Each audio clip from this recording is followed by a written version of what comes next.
दोस्तों, गौतम बुद्ध ने संन्यास लेने के बाद अनेक क्षेत्रों की यात्रा की। इस दौरान उन्हें तरह तरह के लोग मिले।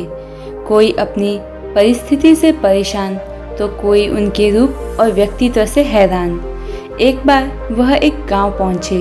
वहां एक स्त्री उनके पास आई और उनसे बोली, आप तो बिल्कुल किसी राजकुमार की तरह लगते हो। क्या मैं जान सकती हूँ कि इस युवा अवस्था में आपके गेरुआ वस्त्र धारण करने का क्या कारण है? बुद्ध ने उस स्त्री को विनम्रतापूर्वक उत्तर दिया, मैंने 3 प्रश्नों का हल ढूंढने के लिए संन्यास लिया है। यह शरीर जो युवा व आकर्षक है जल्द ही वृद्ध होगा, फिर बीमार होगा और अंत में मृत्यु अवस्था में चला जाएगा। मुझे वृद्धावस्था, बीमारी और मृत्यु के कारण का ज्ञान प्राप्त करना है। उनकी बातों से प्रभावित होकर उस स्त्री ने उन्हें भोजन के लिए अपने घर आमंत्रित किया, मगर उस स्त्री को गांव वाले पसंद नहीं करते थे। शीघ्र ही यह बात पूरे गांव में फैल गई कि महात्मा बुद्ध उस स्त्री के घर भोजन करने जाने वाले हैं। गांव के लोग उनके पास आए और आग्रह किया वह उस स्त्री के घर भोजन करने ना जाए। कारण पूछने पर उन्होंने बताया कि वह स्त्री चरित्रहीन है।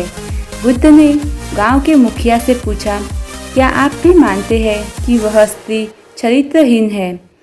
मुखिया ने कहा, मैं शपथ पूर्वक कहता हूँ कि वह स्त्री बुरे चरित्र वाली है। कृपया आप उसके घर ना जाए। बुद्ध ने मुखिया का एक हाथ पकड़ लिया और फिर उसे ताली बजाने को कहा।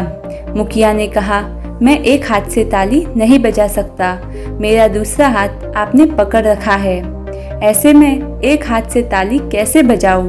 बुद्ध बोले, जैसे एक हाथ से आप ताली नहीं बजा सकते, वैसे ही वह स्त्री खुद चरित्रहीन नहीं हो सकती जब तक इस गांव के पुरुष भी चरित्रहीन ना हो।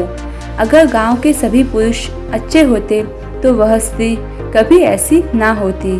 उसके ऐसे चरित्र के लिए यहाँ के पुरुष भी जिम्मेदार है। यह सुनकर मुखिया और गांव वाले लज्जित हो गए। दोस्तों, और ऐसी ही कहानियाँ सुनने के लिए हमारे चैनल को सब्सक्राइब करें और अगर आपको यह कहानी पसंद आई हो तो इसे अपने दोस्तों और परिवार वालों के साथ ज़रूर शेयर करें। धन्यवाद।